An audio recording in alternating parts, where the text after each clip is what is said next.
பிரதோஷம் என்றால் என்ன? மாலை 4:30 மணி முதல் 6:30 மணி வரை காலத்தை பிரதோஷம் காலமாகும்.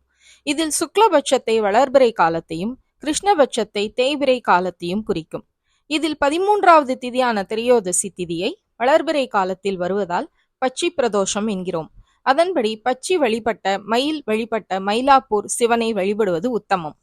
திரையோதசியும் சதுர்தசியும் சேராமல் திரையோதசி மட்டும் உள்ள தினத்தை பூரண பிரதோஷம் என்று அழைப்பார்கள். நாளை பூரண பிரதோஷம். இந்த நாளில் இரட்டை பலனை அடைய சுயம்பு லிங்கத்தை வழிபடுவது மிகவும் விசேஷமாகும். திரையோதசி திதியில் வளர்பிறை பிரதோஷத்தன்று ஈசனை வழிபட்டு நெய்தீபம் ஏற்றி வழிபட்டு தான தர்மங்கள் செய்தால் சொந்த வீடு அமையும் என்பது ஐதீகம். எனவே நாளை திரையோதசி திதியும் வளர்பிறை பிரதோஷமும் சுத்தமாக வருவதால் ஈசனை வழிபட உகந்த நாள் என்பது ஐதீகம். இது போன்ற ஆன்மீக செய்திகளுக்கு பத்மம் யூடியூப் சேனலை சப்ஸ்கிரைப் பண்ணுங்க, லைக் பண்ணுங்க, ஷேர் பண்ணுங்க, கமெண்ட் பண்ணுங்க. நன்றி, வணக்கம்.